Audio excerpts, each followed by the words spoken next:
नमस्कार दोस्तों, स्वागत है आप सभी का आज के मुख्य समाचार के इस वीडियो में, जहां हम आपके लिए हर दिन लेकर आते हैं देश और दुनिया की तमाम बड़ी खबरें। एक एक करके 50 बड़ी खबरों को सिर्फ 10 मिनट में जानेंगे। वीडियो के साथ अंत तक बने रहें। साथ ही आपसे एक छोटी सी रिक्वेस्ट है, अगर आपने अभी तक इस वीडियो को लाइक नहीं किया तो लाइक जरूर कर दें। साथ ही वीडियो के नीचे दिए गए इस लाल रंग के सब्सक्राइब बटन को दबा लें और इस घंटी को भी दबाएं, ताकि आपको दिन भर की बड़ी खबरों की जानकारी लगातार मिलती रहे। तो चलिए दोस्तों, वीडियो को फटाफट शुरू करते हैं। तो हर घर का पता बताएगी यूनिक ID। जैसे आपके पास है आधार, वैसे ही मकान का होगा स्पेशल कोड। जी हाँ, आप जब भी अपने परिचय के साथ अपना एड्रेस बताते हैं तो गली, मोहल्ला, लैंडमार्क, गांव, शहर, राज्य, पिन कोड वगैरह सारा कुछ लिखना होता है। वहीं ऑनलाइन शॉपिंग में डिलीवरी के लिए सही पता का होना बहुत जरूरी होता है। लेकिन जल्द ही आपके घर का यूनिक पता होगा। जिस तरह आपकी पहचान के लिए आधार कार्ड है, यूनिक आधार नंबर है, उसी तरह आपके मकान का भी यूनिक ID होगी। हर राज्य के हर गाँव, शहर के हर मोहल्ले में स्थित हर भवन का एक डिजिटल कोड होगा। संभावना है कि आने वाले समय में यह डिजिटल कोड पिन कोड की जगह ले लेगा। देश में करीब 75 करोड़ मकान है। डाक विभाग का लक्ष्य है इन सभी के लिए 12 डिजिट की यूनिक ID तैयार करना।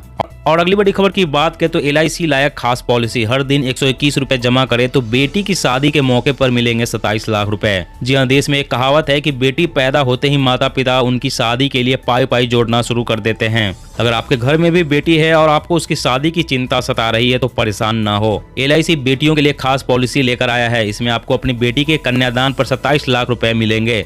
LIC की कन्यादान पॉलिसी में आपको हर रोज 121 रुपए यानी कि हर महीने 3600 रुपए जमा करने होंगे। हालांकि आप प्रीमियम कम भी कर सकते हैं। अगर आप रोज 121 रुपए जमा करते हैं तो 25 साल में 27 लाख रुपए मिलेंगे। इसके अलावा अगर पॉलिसी लेने के बाद आपका निधन हो जाता है तो परिवार को प्रीमियम नहीं भरना होगा। साथ ही बेटी को हर साल 1 लाख रुपए भी दिए जाएंगे। इसके अलावा 25 साल पूरा होने पर पॉलिसी के नॉमिनी को 27 लाख रुपए अलग से मिलेंगे। और अगली बड़ी खबर की बात करें तो अब पेंशन हासिल करने के लिए सिर्फ आपका चेहरा आएगा काम। दस्तावेज जमा कराने की नहीं पड़ेगी जरूरत। जी हाँ, कार्मिक राज्य मंत्री ने यूनिक फेस रिकॉग्निशन टेक्नोलॉजी को लॉन्च किया है। यह पेंशन धारकों के लिए लाइफ सर्टिफिकेट के प्रमाण के तौर पर काम करेगी और रिटायर्ड और वृद्ध नागरिकों के लिए आसानी को सुनिश्चित करेगी। सभी पेंशन धारकों को पेंशन जारी रखने के लिए सालाना अपना लाइफ सर्टिफिकेट जमा कराना होता है। केंद्रीय मंत्री ने कहा कि लाइफ सर्टिफिकेट को देने की यह फेस रिकॉग्निशन टेक्नोलॉजी ऐतिहासिक और दूर तक पहुंच वाला सुधार है। इससे न केवल 68 लाख केंद्र सरकार के पेंशन धारकों की जिंदगियों को छुएगा, बल्कि EPFO और राज्य सरकारों की भी मदद करेगी। और अगली बड़ी खबर की बात करें तो कोरोना मृतकों के परिवारों को मुआवजा देने के लिए बनेगा पोर्टल। केंद्र सरकार ने सुप्रीम कोर्ट को दी जानकारी। जी हां, केंद्र सरकार ने सुप्रीम कोर्ट को आश्वासन दिया है कि 2 हफ्ते के भीतर एक ऑनलाइन पोर्टल को तैयार किया जाएगा। इसके जरिए कोविड-19 से जान गंवाने वाले मरीजों के परिजनों द्वारा मुआवजे के लिए दावा किया जा सकेगा। सुप्रीम कोर्ट ने कहा कि बहुत से लोग हैं जिन्होंने कोरोना वायरस महामारी की वजह से अपने रिश्तेदारों को खो दिया। इन लोगों को अभी भी मुआवजे की योजना के बारे में जानकारी नहीं है। ऐसे में सरकारों को व्यापक प्रचार करना चाहिए। शीर्ष अदालत ने कहा कि एक ऐसा सिस्टम भी बनाना चाहिए जहां पर लोग मुआवजे के लिए ऑनलाइन दावा कर सकें। और अगली बड़ी खबर की बात करें तो यूपी में गंदगी फैलाने वालों पर सरकार सख्त। कचरा जलाया या मिट्टी में दबाया तो लगेगा भारी जुर्माना। जी हाँ, उत्तर प्रदेश में किसी भी प्रकार के कचरों को जलाना या फिर उसे मिट्टी में दबाना अब महंगा पड़ सकता है। सार्वजनिक स्थलों पर थूकने, पेशाब करने या मल त्यागने पर भी 250 रुपए तक का दंड देना पड़ सकता है। कुत्ते यानी किसी पालतू जानवर ने सार्वजनिक स्थान पर मल त्याग किया तो उसके मालिक को इसे तत्काल साफ करना होगा।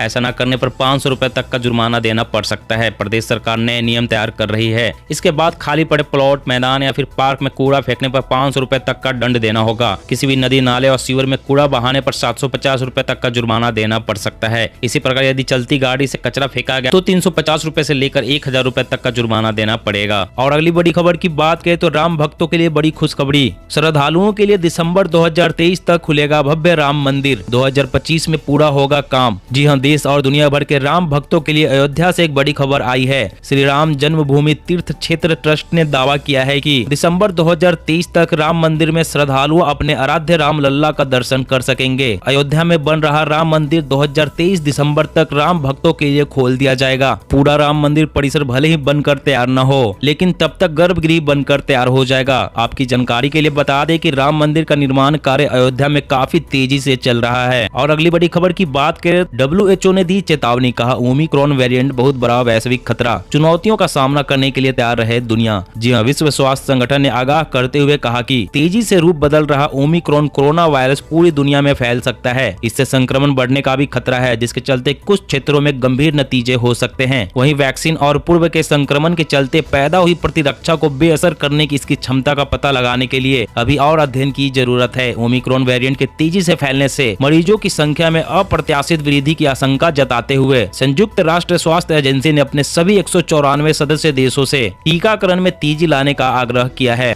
और अगली बड़ी खबर की बात करें तो छत्तीसगढ़ सरकार का बड़ा फैसला, MRP से आधे दामों पर मिलेगी दवाइयां और सर्जिकल इंस्ट्रूमेंट्स। कई शहरों में शुरू हुए मेडिकल स्टोर। जी हां, प्रधानमंत्री जन औषधि केंद्रों के बारे में तो आप जानते ही होंगे, जहां बेहद कम कीमत पर दवाएं मिलती है।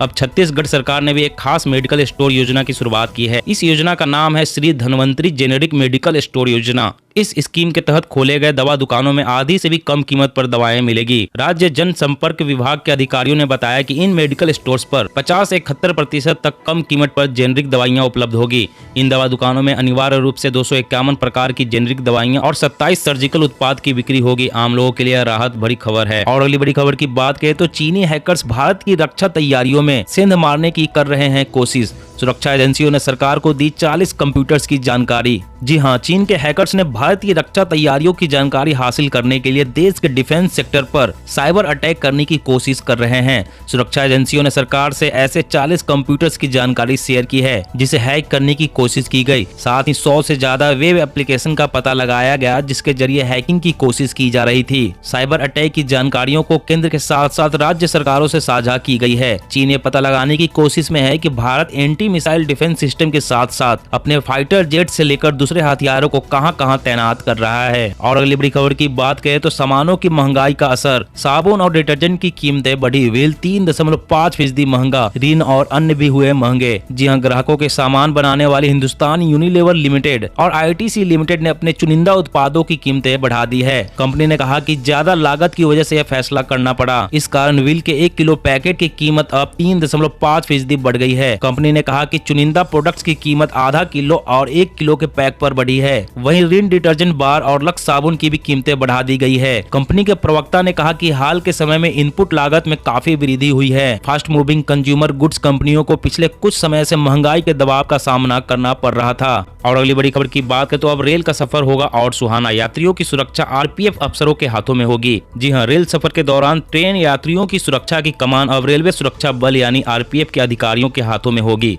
नई व्यवस्था के तहत ट्रेनों में तैनात RPF स्क्वाड टीम का नेतृत्व सहायक उप निरीक्षक करेगा। इसके अलावा RPF प्रभावी निरीक्षक ट्रेनों का औचक निरीक्षण करेंगे। डिवीजन और जोनल मुख्यालय के वरिष्ठ उप सुरक्षा अधिकारी समय समय पर ट्रेनों की सुरक्षा व्यवस्था की समीक्षा करेंगे। इसका मकसद करोड़ों रेल यात्रियों के सफर को सुरक्षित बनाना और ट्रेनों में होने वाले अपराध पर अंकुश लगाना है। और अगली बड़ी खबर की बात करें तो कैबिनेट का फैसला, स्कूली शिक्षा भरेगी नई उड़ान, प्ले स्कूल की तर्ज पर सभी सरकारी विद्यालयों में खुलेगी बाल वाटिका। जी हां, राष्ट्रीय शिक्षा नीति के अनुरूप स्कूली शिक्षा को नई ऊंचाइयों पर पहुंचाने के लिए सरकार ने कई अहम फैसले किए हैं। इसके तहत अगले 5 साल में स्कूली शिक्षा पर करीब 3 लाख करोड़ रुपए खर्च किए जाएंगे, जो केंद्र और राज्य दोनों मिलकर उठाएंगे। सभी सरकारी स्कूलों में प्ले स्कूल की तर्ज पर बाल वाटिका खुलेगी। यहाँ 3 साल से अधिक उम्र के बच्चों को खिलौनों पर आधारित शिक्षा दी जाएगी। वहीं अगले 2 सालों में देश के सभी स्कूलों को डिजिटल बोर्ड सहित दूसरे अत्याधुनिक संसाधनों से भी लैस किया जाएगा। योजना के स्वरूप में बदलाव से स्कूली शिक्षा की गुणवत्ता में और सुधार आएगा। और अगली बड़ी खबर की बात करें तो hit and run road accidents में मारे गए लोगों के परिवारों के लिए मुआवजे की राशि को सरकार जल्द ही 25,000 रुपए से बढ़ाकर 2 लाख रुपए करेगी। जी हां, सरकार ने हिट एंड रन सड़क दुर्घटनाओं में मारे गए लोगों के परिवारों के लिए मुआवजे की राशि को 25,000 रुपए से बढ़ाकर 2 लाख रुपए करने का प्रस्ताव रखा है। सड़क परिवहन और राजमार्ग मंत्रालय ने हिट एंड रन सड़क दुर्घटना